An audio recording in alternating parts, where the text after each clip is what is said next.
Hello and welcome to another modelling video. This is Alan from the Mokonoman at YouTube with another modelling video. Today we'll be tackling another S model kit, the Panzer I early production. Big fan of S model, really love my pre-war and early World War II kits. I have built I think it's the Forces of Valor or whatever that Polish company was, Panzer I, and this one pretty much stacks up. The sizes are slightly different, though I'm more trusting of the S model to be a far more accurate job. As expected of a S model kit, really loved it. Box art gives you all the information on the outside. 2 models provided. Colors and proportions roughly all the way around the box. Inside we're given a instruction sheet, wonderful decal selection over many countries during many conflicts, photo etch parts which I did end up using, and approximately 2 styrene runners per kit, making a complete total of 4. Fairly simplistic, almost snaps together the majority of the road wheels and tracks into one piece for ease and avoiding tedious fiddling of 20 of the same parts. Now, we're dealing with a really tiny subject, so things like the machine guns, the lights, exhausts, all that sort of thing is insanely small and fiddly. You pretty much start with the assembly of the road wheels. Everything's in one piece. You just have to put in the suspension system, nothing too hard, and it's ready to be glued together to the hull. If you're a bit of a perfectionist, the flash on the outer end of the tracks of the wheels can be a bit tricky and time consuming, though straightforward. Straight onto the turret, all the pieces such as the hatches and whatnot are a very clean, easy fit. The machine guns guide in, though take a while for the glue to set until they're in position. Probably use super glue over styrene. The hull's nicely proportioned, couple of nubs, easy sand up. Again, can just snap together. Did use glue. We have appropriate recessed and raised detail, followed by the lineup of the 4 parts, which just sticks together. The build process at this point has only been a couple of hours in, including cleaning, which just left photo etch and tiny detail to be glued into place for a little longer period. I was very impressed at how the exhaust photo etch piece just folds over and glues together. A bit of a trick, I used a cotton swad or Q-tip base or shaft, and I just bent it around that for a nice even curve. As a reminder, to apply photo etch you will need to use super glue or PVA glue, preferably PVA glue if you don't mind the drying time for ease over not making a mess or quick drying. A bit of a suggestion, the modelling mark has been hit with a lot of premium expensive single bladed or fine bladed nippers.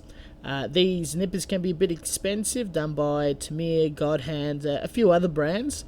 There should be reviews, I'll be doing one fairly shortly. They are absolutely fantastic in being able to cut pieces right off the runners and be automatically clean without the need of cutting and sanding. This was very helpful for really fine pieces without them being snapped, ruined, and can be applied straight to the model. Bit expensive, but if you build enough fine scale models or really small tanks and whatnot, it can sort of make the fine bits and the hardest and most tedious elements of this scale really easy. Consider requesting it as a birthday present. Next, once all assembled, dried, ready to go, day 2, I airbrushed primer. Just the usual Gaia Note Surfacer Evo oxidized brown to save a base coat. To me, a grey primer will also do the trick. Holding it with my fingers, I sprayed around the wheels underneath and underneath the gun. Allowed a few minutes, up to 15, to harden, and followed by spraying the entirety of the model. As I am truly in love with lacquers, paints used for this build were the Mr. Finishing Black Surface for dark shading, Mr. Hobby Gemini Grey, which is the correct colour for the entirety of the tank, and the tops and highlight edges were dusted and picked up with neutral grey just to add a little bit of variation. Spraying something just straight Gemini Grey can be a bit boring. Due to the nature of the paint and drying and hardening very quickly, that night I was able to hand paint the details in acrylics and a fine brush. The tracks were done in black metal highlighted with gunmetal, the gun's gunmetal, the shafts of the tools some sort of light brown highlighted with a lighter brown, just silver for some of the other bits of tools, oxidized red for the parts of the exhaust. After drying, all the pieces were coated in Tamiya Accent color black wash. The wash was thinned 50-50 with more turpentine or gum terps. It was coated across the model and the excess picked up with a tissue to recess in all the panels and details and whatnot, allowing that a good half an hour, 1 hour drying. The kit was coated in a couple of layers of overly thinned Tamiya acrylic matte clear varnish. Silly me, forgot to mention that I applied the decals before the varnish. They were the S model decals, very interesting scheme, very easy to apply with water, no hassles or even really decal set or finishes required. After the top coat, I used the Mr. Hobby Weathering Pastel pencils, the grey Panzer colour ones, to just highlight some of the edges and mudguards.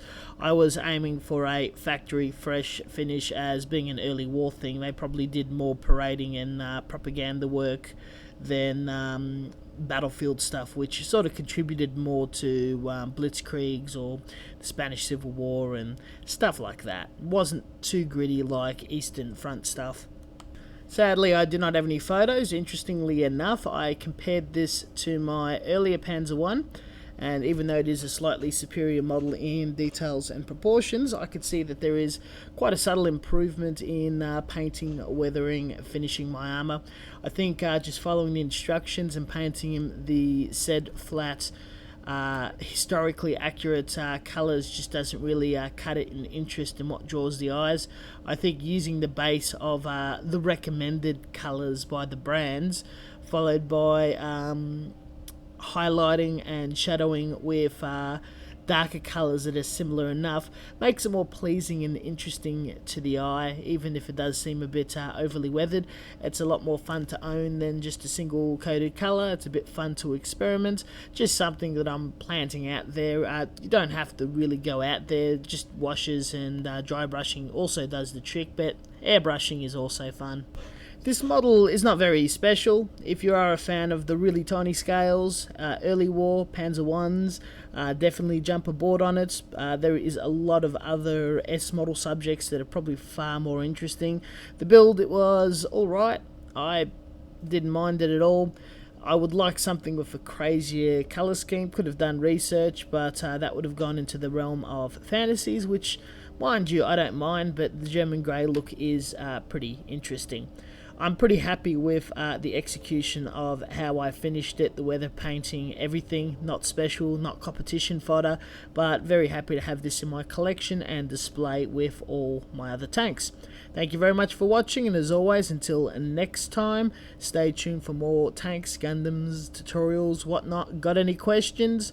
List it down below. More than happy to help out and be very interactive on this channel. Catch you guys next time.